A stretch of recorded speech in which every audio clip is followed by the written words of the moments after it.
Allison Jordan. Repair, renew, reclaim. And now your host, Allison Jordan.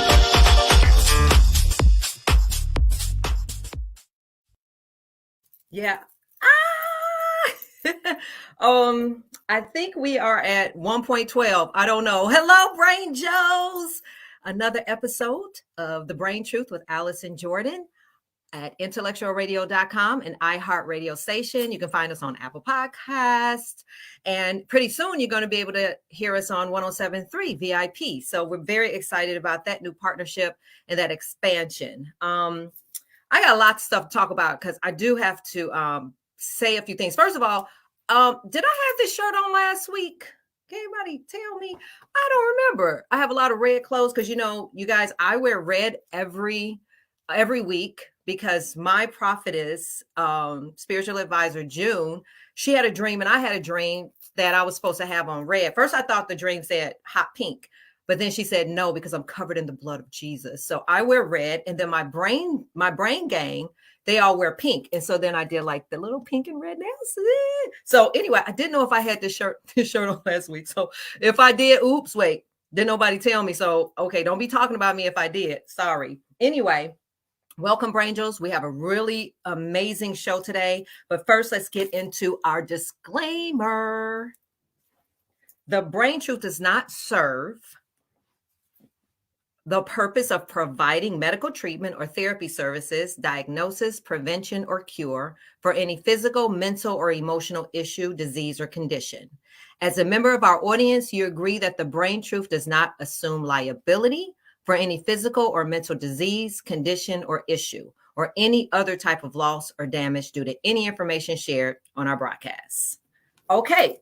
Let's get into our sponsors because I just closed on a new sponsor today that I'm going to talk about and hopefully bring him on next week. So, of course, we are Swabs and Swirls. That is a COVID testing company that Dr. Rita and I founded. So if you guys ever need COVID testing for some upcoming holiday events or any weddings or any kind of event, we're a mobile company. Everything is free. Give us an email at swabsandswirls@gmail.com. And of course, Dr. Rita Lifestyles, NAMI South Suburbs, River Edge Hospital. I'm going to talk a little bit about a situation that just happened last night about River Edge Hospital. It's good. And then we've got Pretty One Two Cosmetics, NAMI South Suburbs, The Brain Truth, Wakana, Epic Arts and Entertainment, Patch Party Club, and of course, American Foundation on Suicide Prevention and D-Champs. So those are our sponsors. We just brought in a new one. We'll talk about it next week because it's all about generational wealth and mortgage and life insurance. So I'll be, hopefully bringing on the owner of that company, Walsh Generational Wealth, and talk about our new sponsorship and new partnership with him. So getting to the sponsorship conversation, we need sponsors, okay? Desperately. I have to pay for all these beautiful lights, all these red shirts that I wear, all my technical stuff, this microphone, everything. And, we're doing a lot of stuff in the mental health space. So there's some things that we want to build upon coming up in the next season. So we need your help. So go to thebraintruth.com. And in there, you'll see all the different levels. We have the pink Truth Buster, red Truth Buster, and the purple Truth Buster. And just consider, maybe just giving us a one-time donation or a monthly donation. Or you can also go to our Cash App, and that's Cash App $, The Brain Truth. Cash App, the $, The Brain Truth. Or you can always go to thebraintruth.com. And please make a donation, anything and everything. We also accept prayers. We also accept help. We also need graphic designers, all kind of stuff, because we are growing, everybody.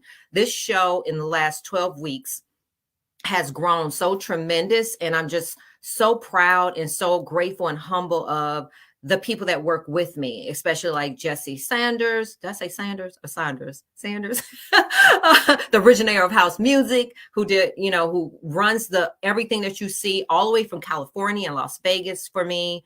And, my producer, executive producer, Stephanie Reynolds, and then all of the Brain Gang people. So we're going to be doing a lot of stuff coming up. And so we really need some help.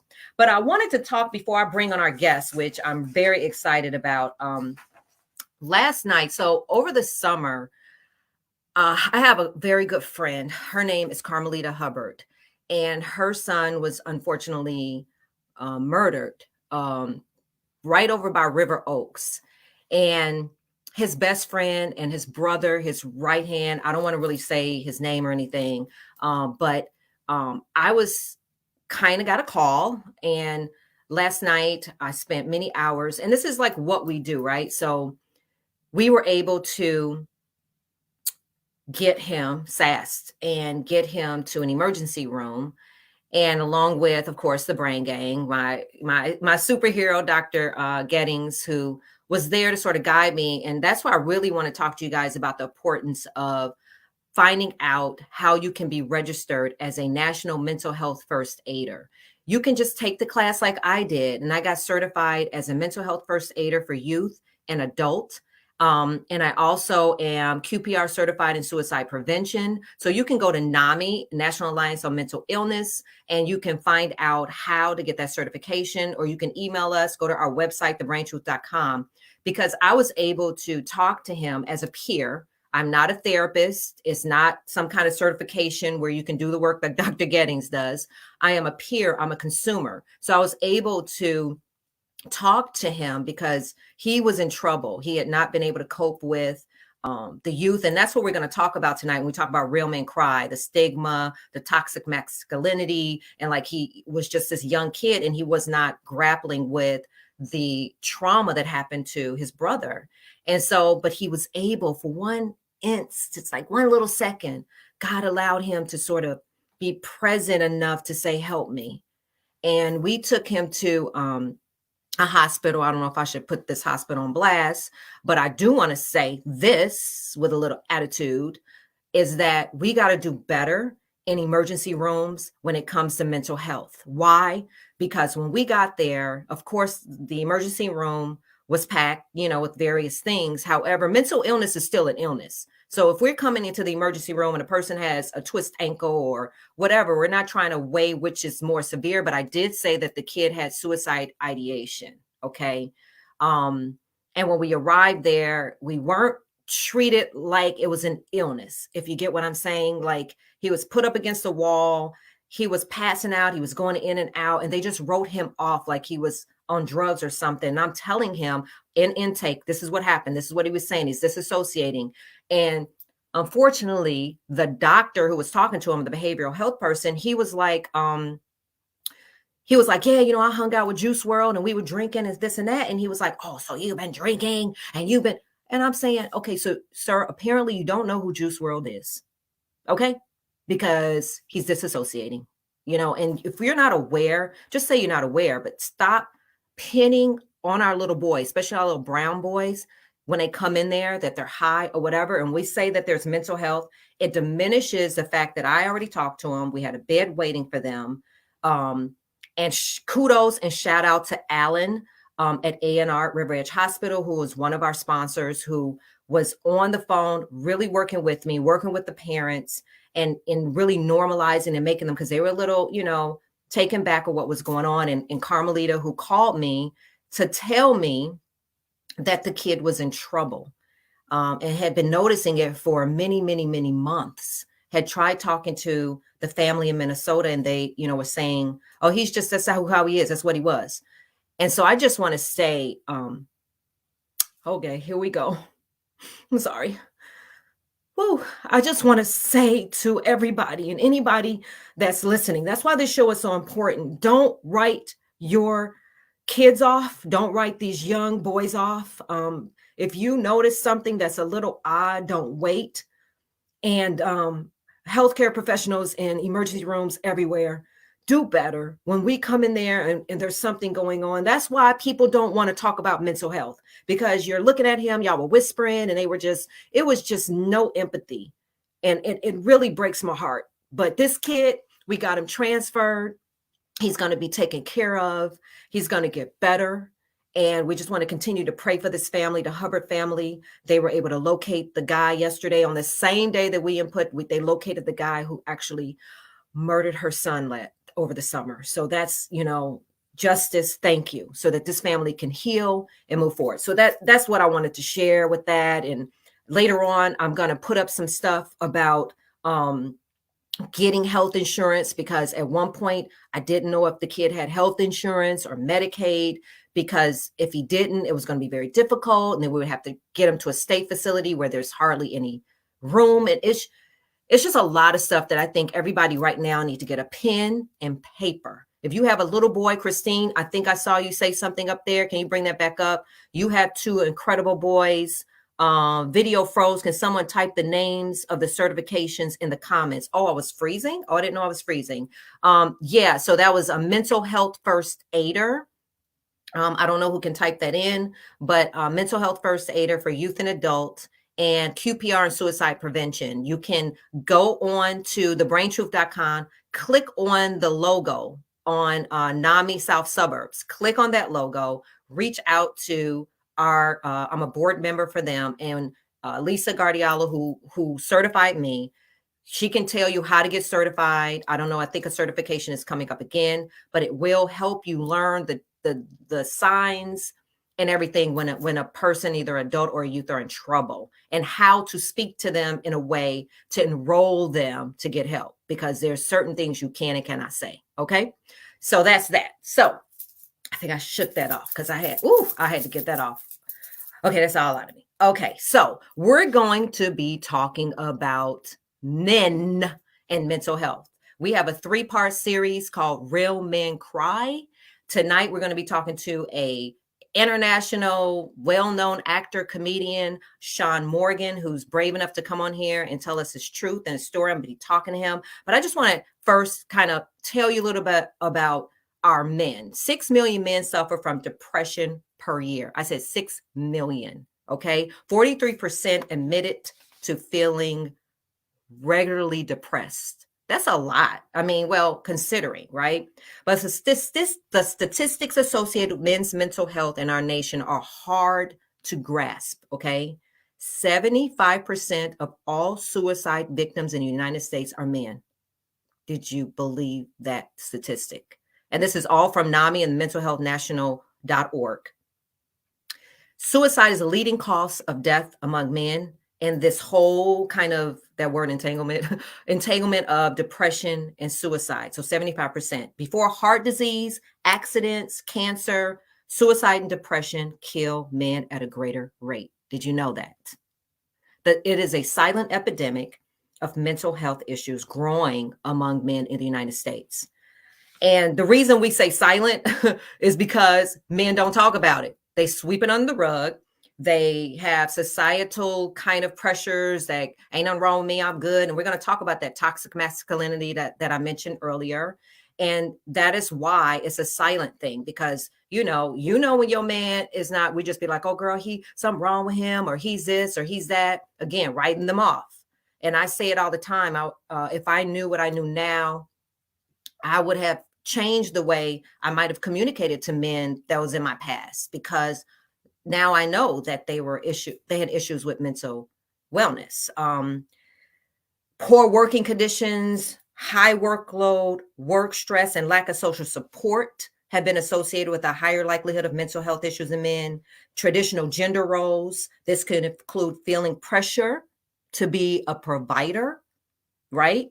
And the whole societal discouraging men to talk about their feelings. So men are more likely to experience mental disorders in all these 3 categories: anxiety, depression, and alcohol abuse. Serious. Okay. So with that being said, know these numbers. Okay. 75%. Hello. Don't look at your man. Don't call that man crazy all the time. Seriously. Start paying attention, guys, so we can start standing for our men. So I want to bring on my brother, my friend, my dude. He is literally the funniest. I think he's one of the funniest comedians alive. I really do. He's Chicago-owned Sean Morgan, who broke into the comedy world under the tutelage of the late, great Bernie Mac. Over his comic career, he has been on stages such as MGM Grand in Las Vegas, LA's Laugh Factory, which I know, and the Civic Center in Atlanta, and had multiple appearances on the acclaimed Comic View. Sean has also appeared on the Queens of Comedy tour and has opened up for many, many comedians. I mean, I'll be here all day. But D.L. Hughley, Earthquake, D-Ray, Damon Williams, Arnett J, Cat Williams, blah, blah, blah. Sean is featured on the Big Black Comedy Show, Volume 3. P. Diddy presents The Bad Boys of Comedy. Oh, yeah. Y'all remember that. Seasons 1 and 2, which is also available on Netflix right now. And Sean is also been everywhere. I want to tell you this, though. He also toured with Chris Rock, Cedric the Entertainer, Michael Basin, Bruce. I could be here all day. The dude is funny. He's my brother, Sean Morgan. Here, check a little clip out. This was from Sean Morgan of the Basin After Dark. I think he's got it queued up. Hey, Sean Morgan! Hey. Men and women cheat for different reasons. Like men cheat for the pure physical aspect. Loading. Oh, wait a minute. Why is it loading? Women do it for the emotional aspect. That's just what it is. See, if a man get cheated on, he should be mad because that means it's his fault. If your woman cheat, it is because maybe you need to stop playing PlayStation and man up, Okay. Men do it because we just stupid. We just like loading. Okay, it's loaded. Oh well. Sean, you can do jokes by yourself. We don't even need you. For real. We can have the best women in the world, and women miss. What happened to Sean? Oh, everybody's loading. I'm just here. I'm just by myself. Well, anyway, Sean Morgan is, I don't even know what to tell you because I got to wait for him to come back. But Sean Morgan is one of the funniest people. Can you hear me, Sean? Yes. Okay. I don't even have to look at that because, I'm one of your biggest fans. So this is my brother, Sean Morgan. Howdy. How long have we known each other, Sean? Ooh, closing in on 20. 20 years? 20 years, yeah. Oh my God. Hey, Sam. Hey, Chuck. So, yeah. Sean, okay, so I met Sean. See you cheating on our end. It ain't really the fact that we don't like you. Off the video. We can take that off. Just the fact we don't like just you.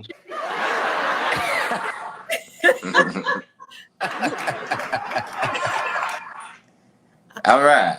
Wait a minute. The funniest part of your stand-up is when you laugh. I love your laugh. And so first of all, before we get started about this conversation, honey, let's talk for real. Because I saw you when I interviewed you the last time a couple of weeks ago, and then I ran up to the comedy place in Madison, and we kissed. Luckily, we didn't tongue kiss. Hey, Rob. And then tell me what happened. Then you text me while I was in the middle of a production meeting. Hey, Willie. Hey, Romeo. And what did you text me? I had COVID. Exactly.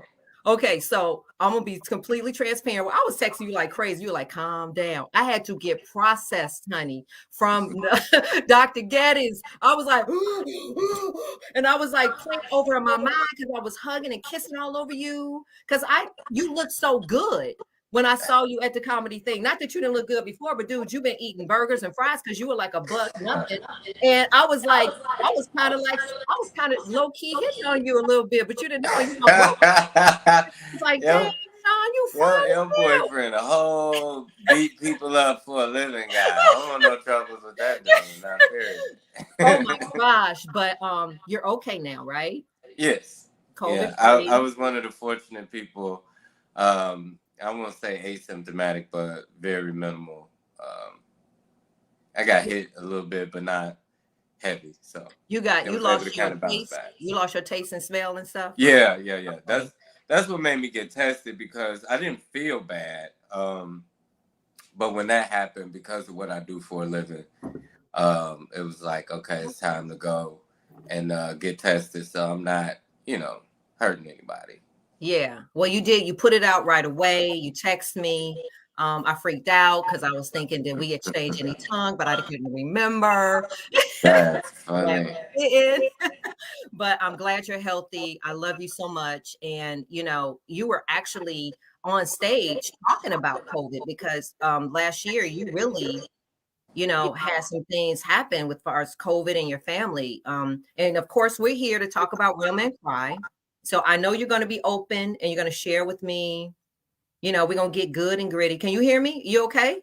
Yeah, my mic keep going in and out. I'm looking at that. Did you hear me? Yeah, I can hear you fine. Okay. Yeah. See, what was the point of a sound check? Didn't y'all have a sound check? Yes, we're fine. But I'll tell the people later the surprise we have. But anyway, I want to get back to why you're here. Real Men Cry.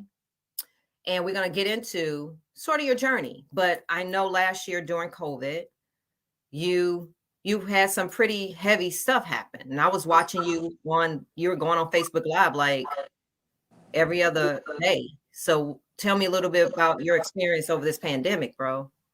Well, I mean, it's the unfortunate side effect of being a person and know a lot of people. People who thought that COVID wasn't real or who questioned the validity of it, it was understandable, but I don't think that they understood the flip of their life. It's if you have your wife, your kids, 2 buddies, your boss, and you work at a small place in the middle of nowhere, chances are COVID didn't affect you. You know what I mean? Yeah. However, I know literally thousands of people. So in knowing that, I'm going to know more cases. I'm going to know, I'm going to have a very more valid viewpoint than the person who just knows a couple of people. So unfortunately, I hit 22, 23 people who died from COVID. Really? As a matter of fact, it's probably a little more than that now. So it was crazy. Like it seemed like every other day almost. Like my aunt uncle died the same day, and then a week later my grandfather died. That was within the first 2 weeks. That was like April. Because your aunt lived with you. Didn't your aunt live with you in the house? She didn't live with me, but because she wasn't feeling good, she was here. Oh. So, but she was here when she had it and went to the hospital with it. But she was definitely here. So it was a real bumpy ride. I'm close to, between comedians and COVID, I'm close to 50 deaths since January of last year. Wow. Yeah, something like that. And because the comedy community began hit hard too. And why is that? I know because you said you wear you said a condom, right, on the mic. That's a real thing? Yeah, it is. And so that's how it's spreading, or I have no idea. If I knew, I wouldn't have called it, because I'm the mask guy. I'm the hand sanitizer. I still walk around and squeeze it in my hands every 2 seconds. So for me to catch it, it was kind of surprising because people make fun of me all the time for being the only one in the place with a mask on. Right. So it just is what it is. As far as the comedian community, I'm not quite sure what. I mean, it's just been freakish. My homeboy Nick Carthen, he was like the epitome of fitness. He just had chest pains, collapsed and died. Tyler Craig died. A lot of people don't even know Tyler died. But Tyler died last year. Oh, I didn't know that. The person who I went against in the finals of Who Got Jokes, he actually passed away last year. Oh, wow. D. Militant just died last week. Downtown Tony Brown died. I didn't know this. Yeah. It's been crazy. It's been insane. Wow. AJ Johnson, he was probably one of the more popular people that people would know of, but it was wow, it was crazy. Absolutely. So COVID and comedy. COVID and comedy. Yeah. Isn't it crazy? I mean, you're making people laugh, so it's like, ha ha ha, you know, poor spores and whatever they call it, you know. But how did that affect you? Because I promise you, I was watching you on some of those Facebook lives. You was looking rough. That's why I was like, you look good. I mean, you was trying to, you know, you're talking to the people on Facebook Live sometimes, and sometimes I had to turn it off because it was like you in this dark room. It was like sitting on this couch. I mean, how did you cope? I mean, what was going on? Well, I mean, at that time I was still drinking and dealing with divorce and surgery and COVID, and so once I decided to stop drinking and smoking and all that stuff, everything just kind of fell into place and did what it needed to do. And So how long you been stopped drinking? I've been sober since August of last year. Well, yeah, let's talk about the drinking if you don't mind. Do you why did you stop? Was it a way of self-medicating or coping, or did you feel like you really had a problem? Because I remember going to a few of your shows because you know I'm one of your biggest fans, and you used to kind of throw things at people. No, they threw it at me. Oh, they were throwing chairs at you. You didn't throw no chairs? They threw it at me. Yeah. Nah, why were they throwing stuff at you? I'm just very brutally honest, and some comedians, when they go against people or say something, they're like, "Oh, I'm just kidding," and I don't do that. So that offends people because I don't say, "Oh, I'm just playing." Like you can tell whatever I'm saying, I really mean it, and that hits people a little bit differently, especially if you cut a little deep. Yeah. But I did see we were at I won't say where, and this chick said something and you went in on her. Do you feel like during that time you may have been struggling a little bit with you told me I'm a defense mechanism, and unfortunately alcohol is an inhibitor. Yeah. So in situations where I know to quit now, like I can see if it's getting a little mean or out of control. So now I can kind of stop. Whereas now you have more self-control. Yeah, she was going in on alcohol. You was like self-control. You was going in, and you told me you was going in, and it was a little rough to watch, and I know it was bad. And you told me recently in a conversation, you said, Allison, you're one of the very few people that I've fallen out with. Why? You be falling out with people. Why did you? Because again, was it linked to anything that you can say? Well, I mean, it was linked to a lot. I mean, first of all, people don't understand being a comedian in itself is insanity. We're taking the number one phobia and trying to not only public speaking is the number one fear in humans. And we're not just doing that. We're taking it another step. We're not just talking to you. We're actually trying to make you laugh. Right. So being a comedian in itself is insanity. But being a comedian is also a coping mechanism.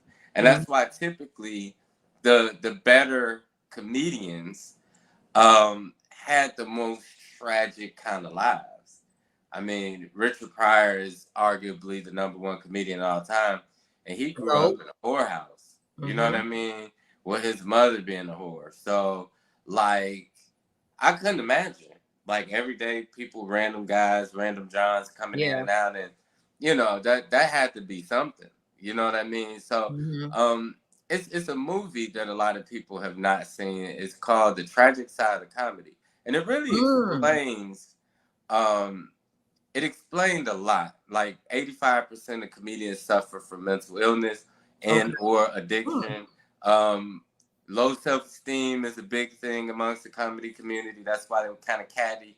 Didn't know that. And it really breaks down the psychology of comedy. Yes. And why, a lot of people don't realize that comedians are the number one suicide people in entertainment, followed by singers. So where do you find yourself falling into that? I mean, do you consider yourself a person living with mental illness? Yeah, I think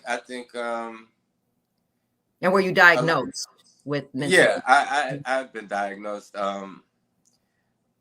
I think that being a veteran, being Black in America in general, gives you a certain level of PTSD. You know what I mean? And, you add going overseas and watching people's skin fall off, and you know what I mean, because of bombs, and yeah, it's it can be a bit much, but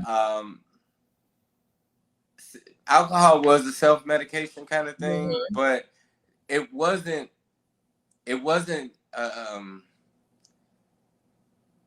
alcohol and drugs are actually encouraged in our field. You know what I mean? Well, yeah, they like to get the audience drunk so they can laugh. Yeah, they want the audience drunk, but I've been back there. I see it. Like y'all. Yeah, they encourage you to be inebriated. You know what I mean? So I don't think that I self-medicated because I was sad. I think that, you know, I used to say it as a joke on stage, like, I'm not an alcoholic, I'm a social drinker, I just know a lot of people. You know what I mean? So that's what I always kind of looked at it as. So it wasn't necessarily a coping mechanism, but it was just it was a part of the culture, part of what we do. And tell me, you mentioned you were in the military. Do you have PTSD, or where did you serve? Absolutely. First of all, thank you for serving. I didn't actually know that. Yes, I'm a veteran. Yeah, I was in the Navy. I had to go to Iraq and an emergency thing, and my job in the military was intelligence. Like, we were the people in charge of communications and making sure that everybody was informed of what was going on. So that was part of my job, to see things that most humans aren't, you know, shouldn't see or know about or whatever. That's why we had to have such a high clearance level. Yeah. So, you know what I mean? Excuse me. That's why when I hear people talk about COVID is a government thing and blah, blah, blah, like, I still have friends that's serving, and they didn't know what to do with them, so they just pulled them out to sea or kept them on bases. So they weren't prepared for it. If it was something that they did on purpose, the military is going to always be the first people that's prepared for it. And with them not being prepared for it, you knew it wasn't something intentional. Exactly. Well, yeah. We didn't listen to that garbly gop. Yeah. So, but a lot of people thought it was like, oh, it's a conspiracy. They did it on purpose. And it's like, first of all, it's all over Earth. I don't think that they would destroy India to get to Americans. Like, that don't even make sense. But most people aren't logical. So most people are emotional thinkers now. So that's another big problem, especially with mental health. You know, like, tell me about your brother. Yeah, I can't talk about that. It's a reason that I can't right now. It's too hard. It's too hard. No. It's something that I'd have to talk to you about but I can't discuss that. Okay. Well, we won't talk about that. But I know that I've got some people here that are part of my brain gang, because we do want to delve into this whole topic about toxic masculinity and why it's been so hard to really get men to admit. And I'm glad that you are just open to it. I'm glad you're just kind of letting it roll off your tongue about your diagnosis, about struggling, and those statistics you told me about comedy. That's mind blowing. I did not know that. Yeah, I mean, you if you look at the Richard Jennies and the the Robin Williams, what's my man from Chico on the Man? He committed suicide. Yeah. Well, Robin Harris, I booked him on his last show. He was at the Regal Theater. Yeah. That was crazy. Hotel. He had just did my show. Yeah. Yeah. So, it's I always say that the stage is our couch. And, you did say that. It's doubly hard being a black man and a comedian, because no one takes you serious.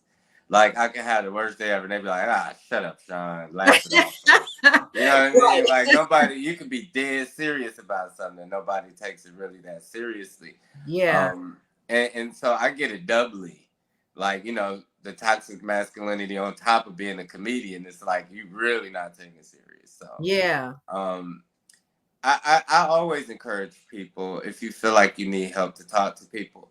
And the biggest thing that I've learned, like you asked earlier, why did I stop drinking? I stopped drinking because people who drink heavily die early. And I wasn't in a position in life where I felt like dying. Yes. You know what I mean? I didn't want to be the person who didn't live to my potential because of an addiction. Mm-hmm. Like DMX was the prime example of that. Woo. People forgot he was the biggest rapper on the planet. He was bigger than Jay-Z. He was bigger than everybody. And he had more hits than everybody coming out the gate. Like if you look at the backstage, Jay-Z actually opened for him. But his addiction issues became a problem. And that's what actually ultimately was his demise. But people don't get that. Yeah. I didn't want to be the person whose potential wasn't realized because I suffered from mental illness or depression. And the first thing, because I talk to therapists and see psychiatrists and all that kind of stuff. And the thing that's important is being brave enough to talk about stuff with certain people that you trust. But I always tell people, you know, therapists and psychiatrists, the best thing about them, they're people that you can talk to and you don't have to worry about it getting back. You know what I mean? Like as a comedian, you talk to a comedian and confide in him. He can get mad and put all your business out on the street or whatever. And so what? So say you because you talk about it from the stage about how comedy is your challenge, but do you talk about it openly to your comedian fellow people? Yes, absolutely. Or do you care that they make jokes or say anything? I mean, no, everybody. Like when I came forward and told people about my journey in sobriety and everything, you never know what a person is going through, and you never know who's watching you. And I learned that as I got older. I didn't really learn that younger. You know, that's why my behavior was so reckless and erratic, because I didn't know that there was actually people watching me, and that I knew about my positive influences as far as comedy and how, you know, people kind of took things from me and how I kind of renaissance comedy, so to speak. But I didn't know that the negative part of me was being taken the same way.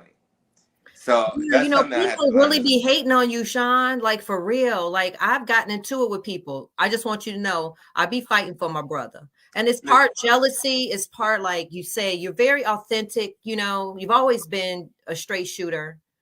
And you're funny. You're literally one of the funniest comedians. And you know that I know comedy. I don't want to kind of brag about what I do, who I am, whatever.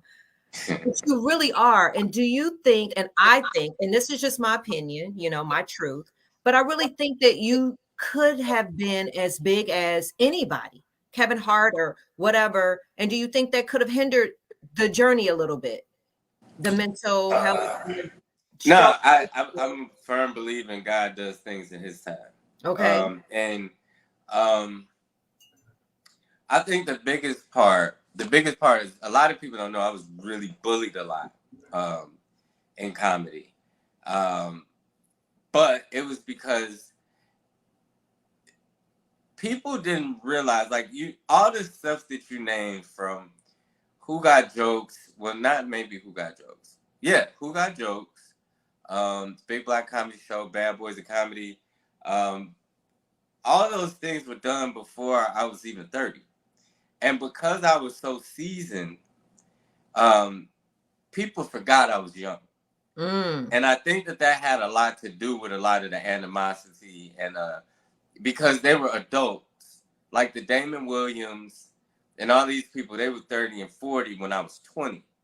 You understand? So with me being in their company, because I wasn't with 21-year-old comedians. Right. I was on shows with the bigger, older comedians that they forgot that I was a child. And that had a lot to do with my erratic behavior, because immaturity. I was a kid. You know what I mean? Yeah. And when people know that, you know, that I'm still only 43, and people was like, 43? You only 43? Like, yeah, I in 21 years in comedy. You understand? So 21 years? It's been that long. Wow. Yeah, so it'll be 22 in January. So a lot of people took that for granted, and because they saw my maturity on stage, they equated that to maturity in age, and that wasn't the case.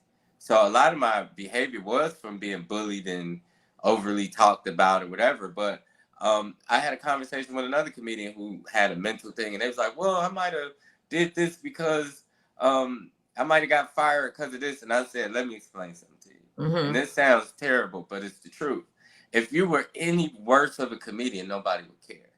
Yeah. How you acted. Like people say, "Oh, Sean Morgan is so arrogant." Like I created arrogance. Right. Or like I was the only arrogant person. Yeah. Ever. Exactly. You know what I mean? Like all comedians are humble. Yeah. But here I come with this arrogance. You know what I mean? So what people are gonna see what they want to see, unfortunately, especially if they look at you as a threat or somebody who could threaten their livelihood. Because unfortunately, amongst the Black community, we don't look at us eating, me eating is a person not eating in the eyes of another person. When in actuality, it's a smorgasbord, it's a buffet. Right. Me eating has nothing to do with you eating. Walmart is still open, even though Jeff Bezos is a trillionaire. You know what I mean? Exactly. There's still a Target. There's still a Walmart. And he definitely cornered a market, but there's still people that's thriving. You know what I mean? Yeah. So until people have that mentality or whatever, it'll continue to be that way. But you had said like a year ago that you wanted to go on like an apology tour. Hey, Romeo. And if you guys want to call in, I think somebody called, but they didn't say anything. And you want to call before I bring on some really incredible people that's going to be here to support, please, 708-545-2446. 708-545-2446. If you want to say hi to Sean Morgan, or you want to say something, if you're a man that can associate with, his journey. But no, you had said something like you said something about you was going on an apology tour. You don't remember that? Well, yeah, it's not necessarily. Come on now. It's not necessarily an apology tour. What did you mean? What it is that, like a couple of years ago, I took 2 steps in life. The first step was acceptance, understanding who I am, what I am, and the second step was accountability. Understanding what roles I played in certain parts instead of playing a victim. And so with that, there are people who maybe I overreacted to or whatever the case. So those are things that I try to make amends with people and try to smooth those relationships out. Some people I don't care. Some people I do because I feel like it was small or slight. Responsibility. Yeah. Yeah. And so the crazy thing about humans is everybody wants God to forgive. They want to live their life how they want to, and God forgive them, but they're not very good at forgiving themselves. Exactly. And, at the end of the day, outside of being mouthy, I've really not done too much to people. I don't owe anybody any money. I never hurt anybody. I never punched anybody. I never did anything other than run my mouth, which people do all the time. Yes. You know what I mean? So, if you can't, and you're funny and you were a threat. Well, I mean, we know you were a threat to some people. Well, I mean, we've seen that. I don't know if you remember, but you booked me when you were doing the First Amendment tour. Yes. And how much of it? Martin Lawrence on Starz Network. Catch it on demand. And they created such a stink about me doing that warm up. I went from warm up to not being allowed to even touch the stage. Like they literally. I didn't have anything to do with that. I learned. Yeah, no. I know who did. It was comedians complaining because they felt like my warm up would hurt their sets. So that's why I got fired. I didn't even know. So they fired me right there on the spot. So are you kidding me? That's why I went back. I went out on the stage, and that's why if you look at the episode, that's why I was sitting with Derrick Rose because they wouldn't even let me stay backstage. Yeah, that's why I didn't do the warm-up. So mine. And Doug actually fought for me because he was like, "Nah, Doug, Doug Williams, I don't even know him like that, but he was like, man, he's a funny guy. Like, why would y'all do that?" people literally felt like my warm-ups would have destroyed people's and sex. that's why I say you were a threat, but I didn't know that part. Did we ever talk about that? I don't think you ever told me.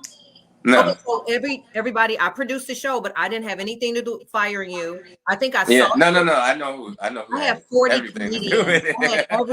I had 40 comedians. Martin Lawrence flew in. It was a big to do. If you guys ever check out the show, you know, I've done a lot of stuff in comedy. That's why when I tell you this kid, he's funny, funny. And I remember seeing you in the basement, and I don't want to mention who was there, but we know who. And I remember there was just this thing that he was so insecure around you, and he was so threatened by you. And maybe that's so unfortunate. I apologize, but guess what? Sean Morgan, I think you're one of the funniest guys. I know that God is directing you right now in the season. We've got some stuff we're getting ready to do together, but I want to bring on my backbone. So we have what's called the Brain Gang, and the Brain Gang are a mixture of the antidote, the people that, you know, help me. And Dr. Gettings is a bad sister, honey. So I want to bring on Dr. Natasha Gettings. There she is. She is a Brain Truth in-house psychiatrist. She's a powerhouse. She, you know, is all about standing for our men. That's why I want you to be surrounded by some strong, beautiful women that love you, that are here to stand for you, Sean, because we've got to embrace our men. So Dr. Gettings, take it over. This is my brother. This is my sister. Hi. Hey. And what's up, Doc? Hey, what's up, everybody? I'm so just sitting here listening to this conversation and hearing all the things that you all are bringing up. And I think the one thing that I want to say in general is that we have to talk about toxic masculinity and understand how it impacts health, and not just mental health, but overall health, right? So when we look at the health of African-American men, it is atrocious. And when we look at the rates of suicide, we know, like Allison mentioned, that men are 3.5 times more likely to commit suicide. And this whole idea of, you know, boys will be boys and, you know, it's a man thing, you know, whatever you want to call it. One of the things that falls in that rule book is don't go to the doctor. So I'm here to talk about that part, not even just talking about therapy, okay, but we're talking about heart disease, we're talking about diabetes, prostate cancer, just men's health in general, because I'm a health advocate. So yes, the brain is one part of your body, and we definitely need to focus on that, but we also have to just focus on longevity, like you mentioned. When you are not able to express emotions because of societal norms, when expressing that you are struggling with anxiety or depression is somehow stigmatized and you weak, bro. You know what I mean? Those types of mindsets is very damaging. So what you will do is you will grin and bear, and then what? Right? I think I read 1 in 5 men will not reach the age of 50 in America due to issues related to toxic masculinity. And let's be clear, there's nothing wrong with being masculine, right? But we're literally talking about a set of behaviors that range from domination, intimidation, misogyny, control, aggression, all of these behaviors that force us not to have healthy relationships, impact our kids. You can't be close to them. You can't share. You can't be emotional. You can't be a caregiver. All of these norms that we've created and normalized. And so we have to have more conversations about how not only our men are processing emotions, but just how comfortable they are talking about things that would otherwise be categorized as a weak. You're weak.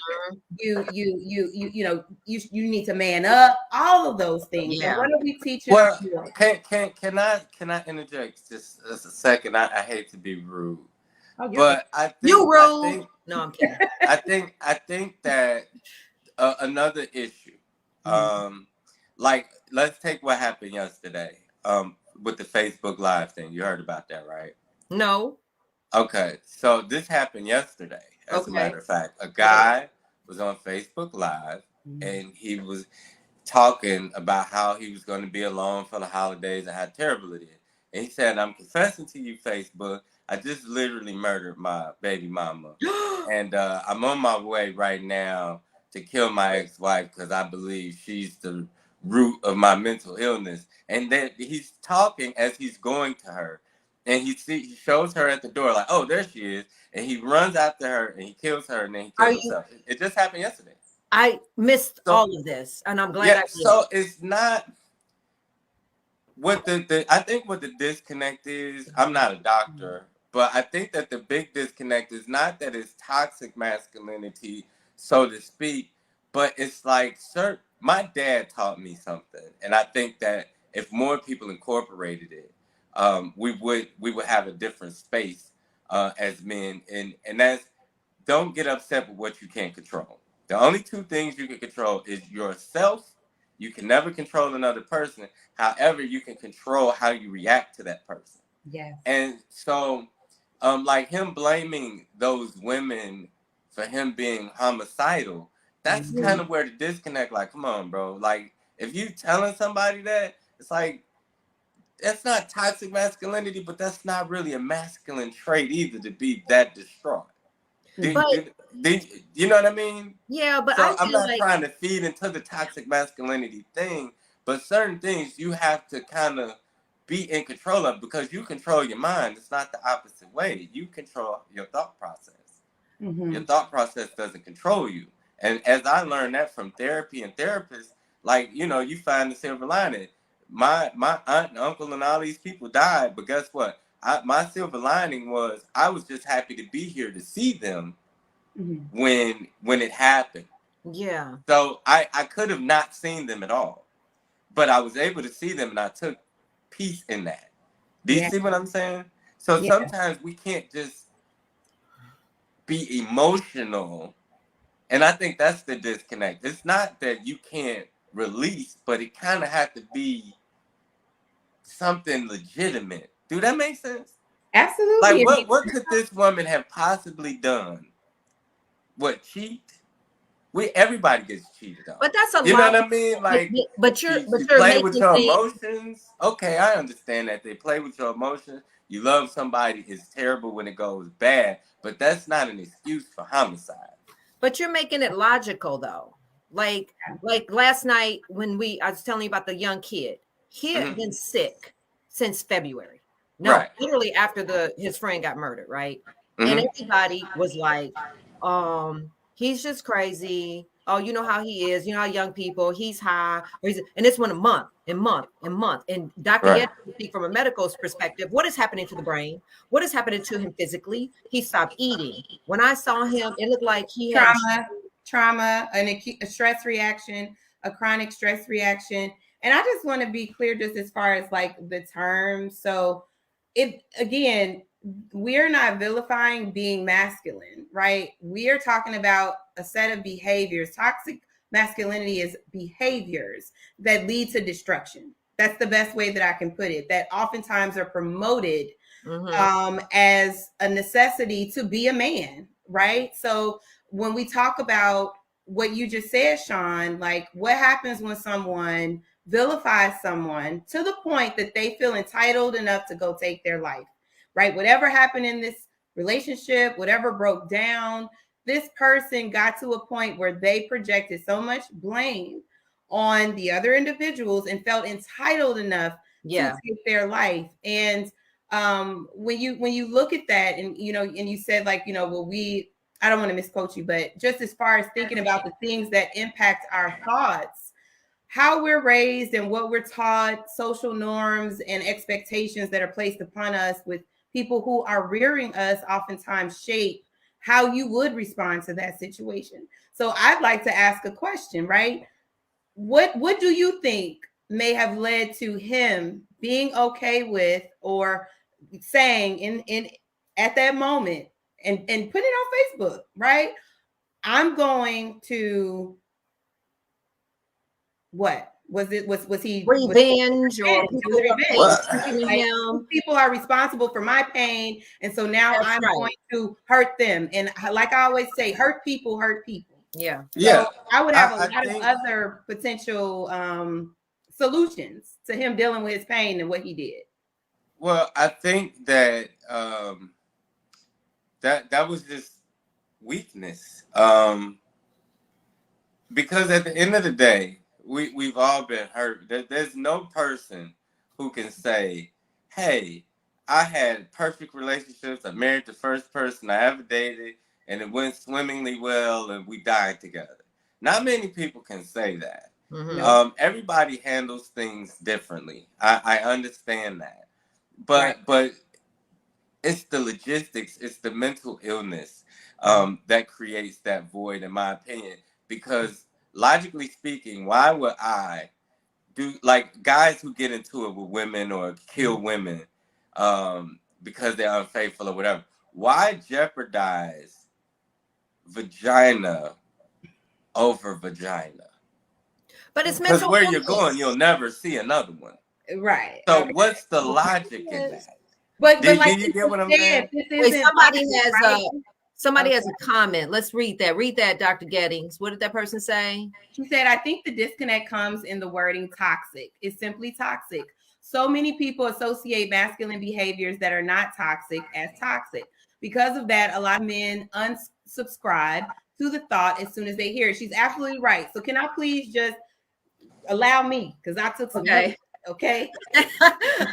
Masculinity is a set of behaviors and practices that have traditionally been associated with men and manhood in our culture. Mm-hmm. Again, masculinity is a set of behaviors and practices that have traditionally been associated with men and manhood in our culture. However, when you add toxic to that term, it refers to a subset of behaviors which are harmful or destructive. Again, there's nothing wrong with being masculine. We're literally talking about behaviors that fall under that umbrella that can include domination, control, aggression, predatory behaviors, homicide, things like that, right? And we don't want to completely confine it because women can be homicidal too, right? But at the end of the day, we're focusing today on masculinity and these toxic behaviors. So, and to your point again, all of us have been hurt, right? But some people have experienced pain on different levels throughout their life. And so when they get to this point in their timeline, right, they act out all of that hurt and untreated pain and agony on one person. Mm-hmm. There are a lot of people who are killed every day because of suppressed pain that explodes one day. And and my real just desire from this show tonight is to let people understand that when you do suppress that, when you do self-medicate, when you don't get help, one day it comes out. It could come out as a heart attack. It could come out as a drive-by shooting. It could come out in a lot of different ways, right? But you are absolutely right, Sean. We know those women didn't deserve that. What about that made sense logically? Nothing. But emotionally, an emotionally unwell person did that. And may even at this point feel vindicated. We don't know, right? Happens every day. Well, he's not vindicated. He did too. So I mean, okay. So it's a murder-suicide. Yeah, he killed two people, killed himself with his kids in the car.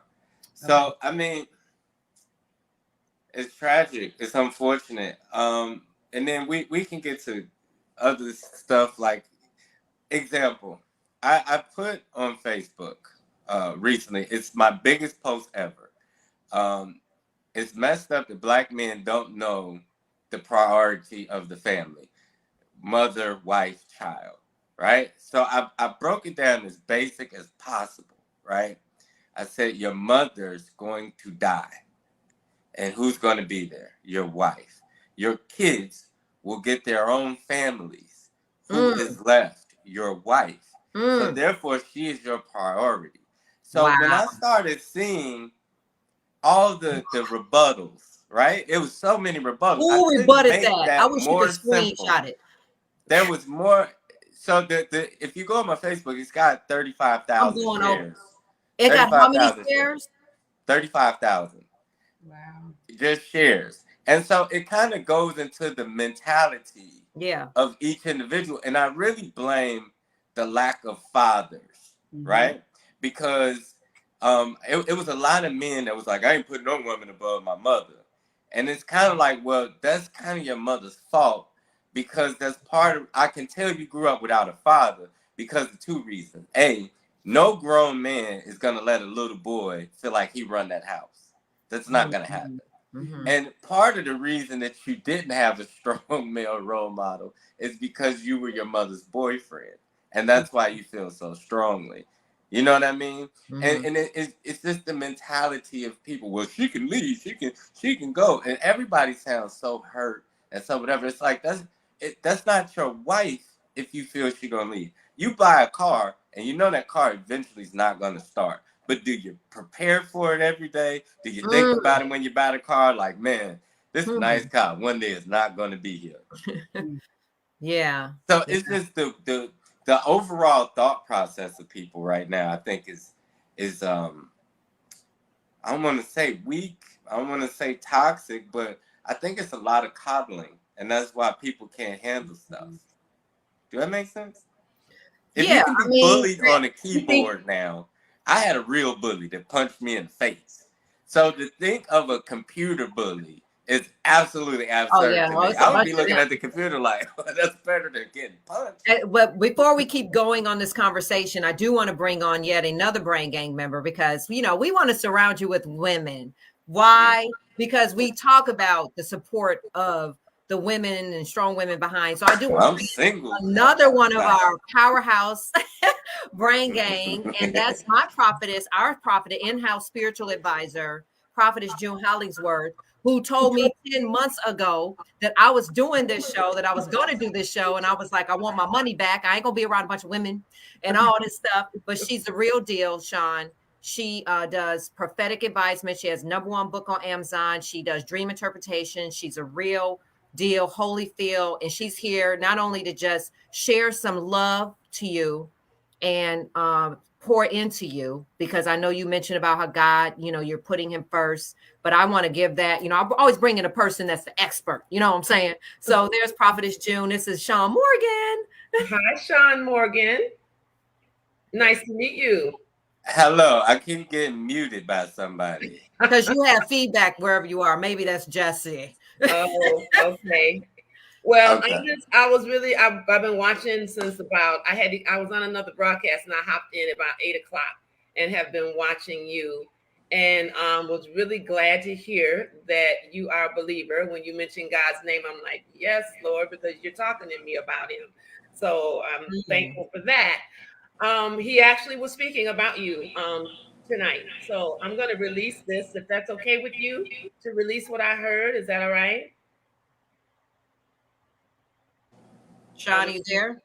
Yeah, I'm here. Can you hear me? Okay. Yeah. Is it okay to release what I heard? Yes, absolutely. Okay. So 2 things. #1, there's a book in you. And I don't know what the exact title is, but it's something like Avoiding the 5 Pitfalls of Comic Life, or it's a book that you're going to write. And it's about avoiding the pitfalls of becoming a comic, or on the stage, or comic life. And I completely heard this. He said, tell him, do not worry about writer's block. So apparently that's going to possibly be an issue. And the Lord said, don't worry about that. #2, I heard comic camp. The Lord said, you're going to build a comic camp. And this thing is going to be absolutely freaking phenomenal. It's going to be supported by investors. And to hear Dr. Gettings and Allison talk about the mental wellness piece of this, it's not just to teach young people, how to enter into the world of a comic, but it's going to be all encompassing. You'll have therapists there for, because I'm sure you could probably talk about how comedy is used to avoid mental illness, to avoid issues dealing with mental illness. I have someone that I know very well in my family that, that's how they got through the trauma in their life, was jokes, always making people laugh, avoidance. So this camp is going to have many services, more so than just teaching someone how to become a comic. But I heard it. I heard comic camp. And that's what I heard the Lord say is in your future, because we all have to know what our purpose is. And when these investors come, when this stuff starts to build, because it'll begin to just happen and unfold. and then you'll start walking into it and you remember the word. But the book is also going to be a part of that, you know, as well, because once you get through writing that, that's going to be a part of, you know, the curriculum or whatever, however you build it. But that's what I heard for you. I mean, everything that you've gone through, Sean, we know that it's a part of our purpose. You know, it's a part of who we are, what you went through, all of the, you know, the resistance, the exclusion. It's only to set you up to be more powerful than all of your adversaries. So your future is going to be awesome. And that's what I heard for you. Well, I'm not going to disagree with nothing you said. You bet no money. I tell you don't. No, it's funny because my brother just called me yesterday and he wants to do, like he said, we'll get together. I'll buy the software. We need to write a book about how we grew up. It's funny that you would say that today. I just because we just literally talked about that yesterday. Because I laugh about it all the time. I was like, my life is too much for one movie. I would have to have 3 movies for my life. It would be how I grew up, the military, and the comedy, and just relationships. I could do a whole 2-hour movie just off of the weird things that have happened to me in relationships. And that's something that people always tried to get me to do, but I never took it seriously until yesterday. People always say, you need to write your story. People, you know, and that it'll help people understand you and why you are the way that you are. And I'm like, well, I really don't do anything to be understood. I do things because they need to be done, if that makes any sense. And it'll help someone who has a mirror image of your life. It'll help them with theirs. It'll be I mean, we had a little support group when I stopped drinking. It was people that was battling the same thing that didn't say anything. I had no idea until they reached out to me privately, and we kind of, you know, I check on them and see how their journey's going.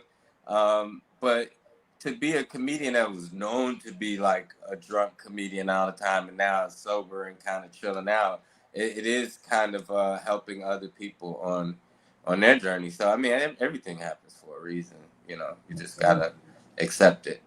Well, if you push through, the camp is going to be very successful, very rewarding. Yeah, almost everything this lady is telling.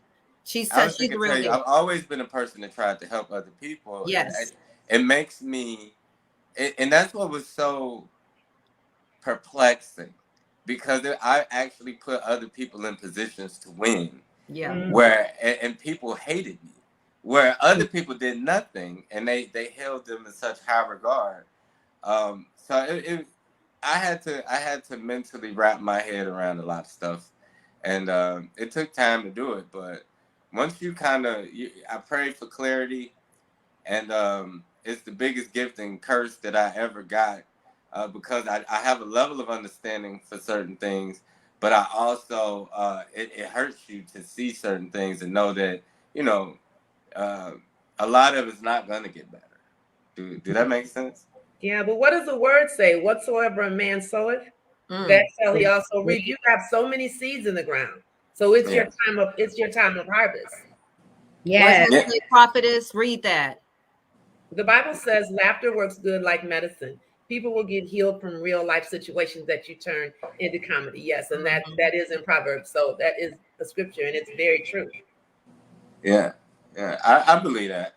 I believe that, and I also believe that, you know, I cared about comedy before. Like I'm not a fame whore. I'm not one of those people. I don't do it to score with chicks or to drive whatever. I do it because as a kid I remember that did help. You know what I mean?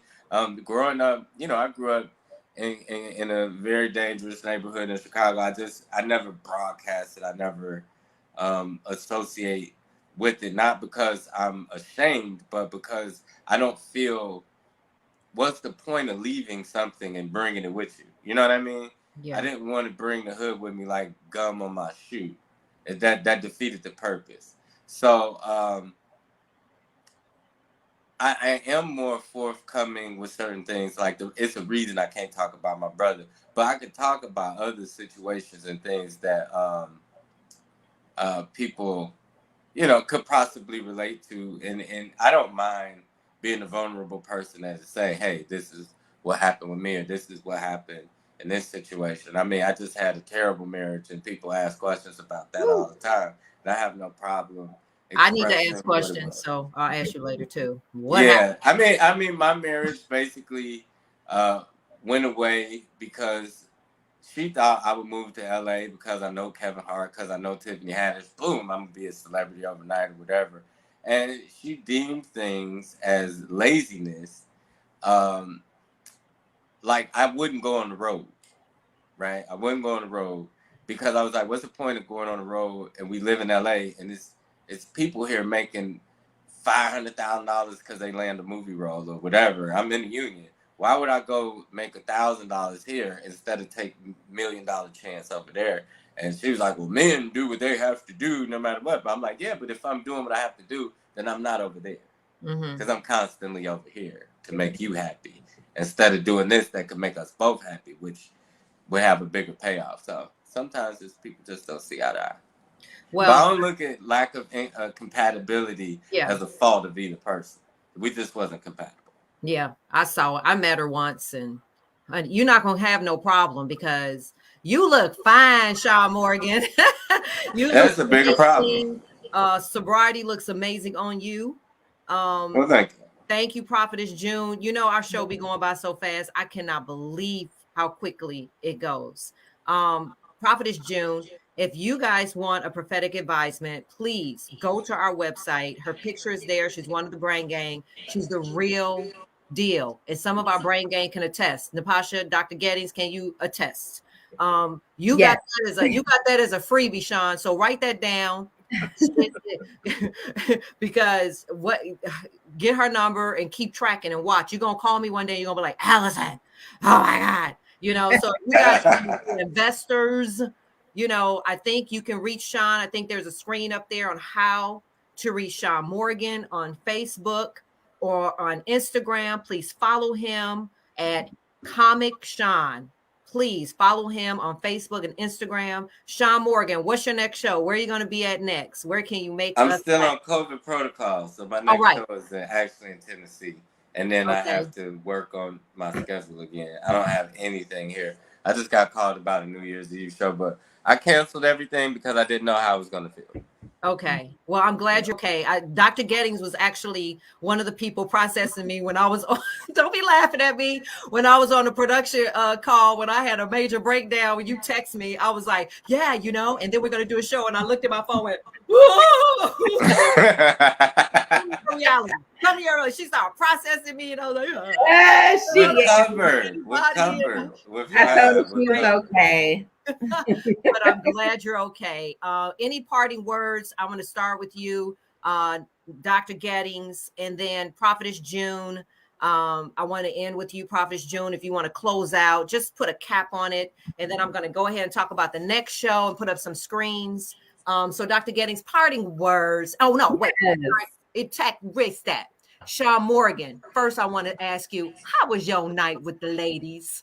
It was amazing. Amazing. Okay. You know, I always have a good time when you're involved, except getting fired on First Amendment. Other than that, had nothing to do with that. Other than getting fired, I have a pretty I good wish time. I knew. I would have. Nah, I'm kidding. Yeah. This was definitely a great experience, and I want to thank all y'all, especially for being encouraging and standing behind me.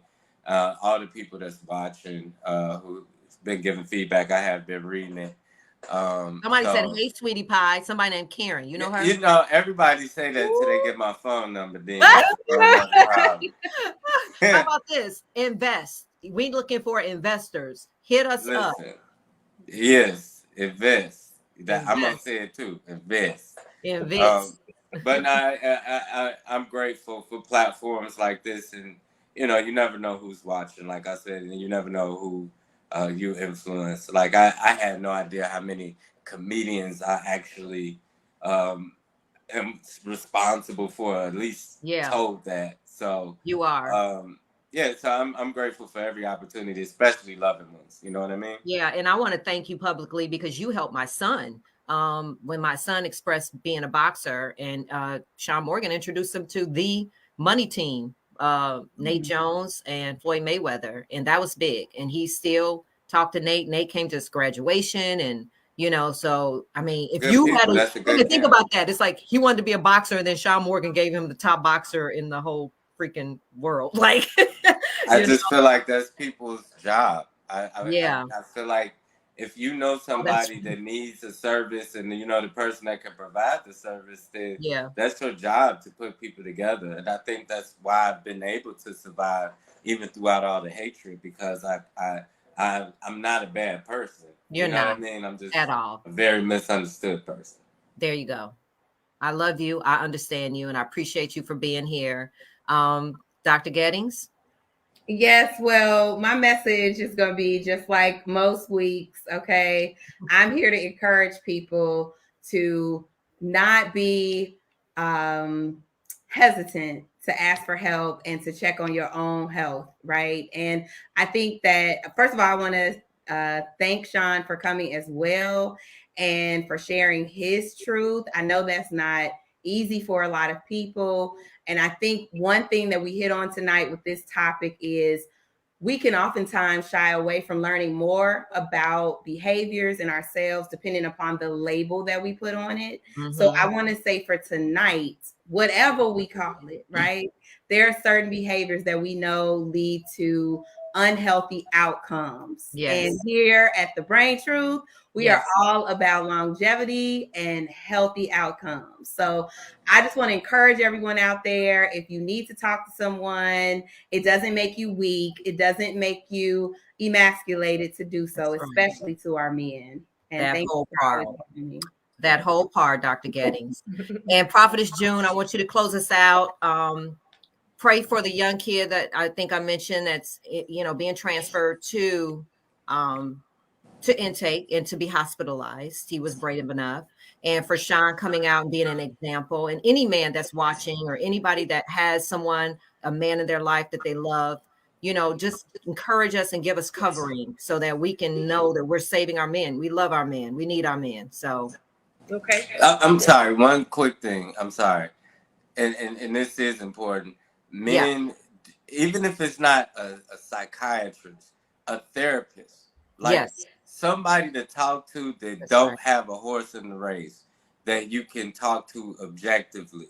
You know what I mean? It helps. It helps a lot. But you could just go and vent, and you don't have to worry about it coming back or being judged for it, or just to get it off your chest. Sometimes it just helps to do that.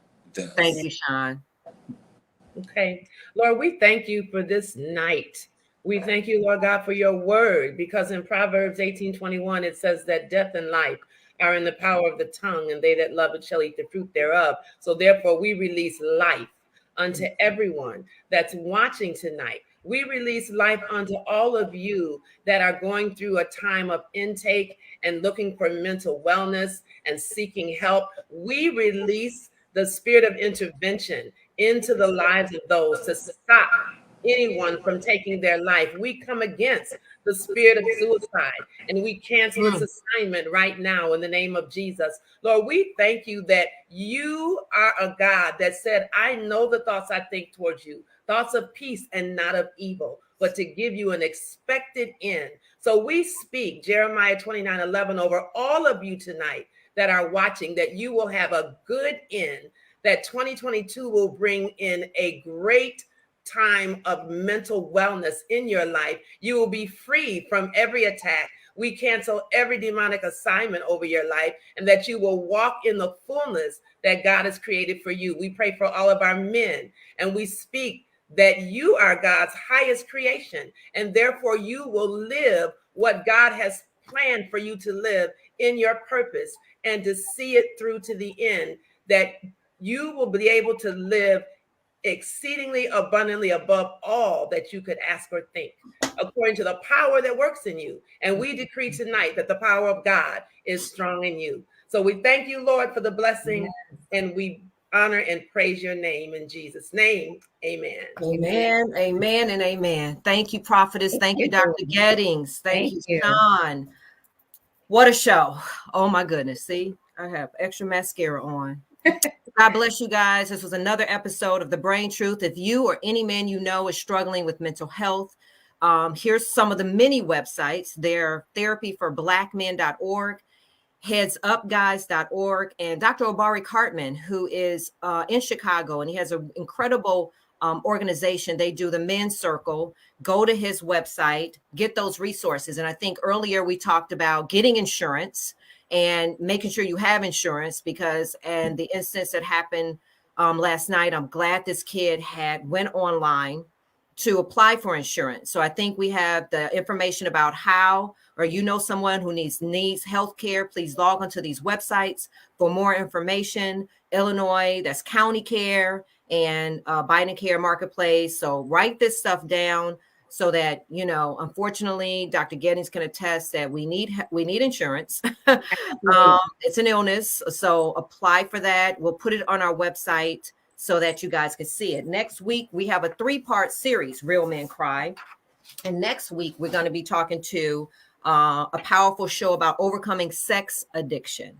Alexa Ray, who is one of our sponsors, she will be on with her husband, and they will be discussing how they were able to keep their marriage together through his sex addiction and how they have channeled that pain into power.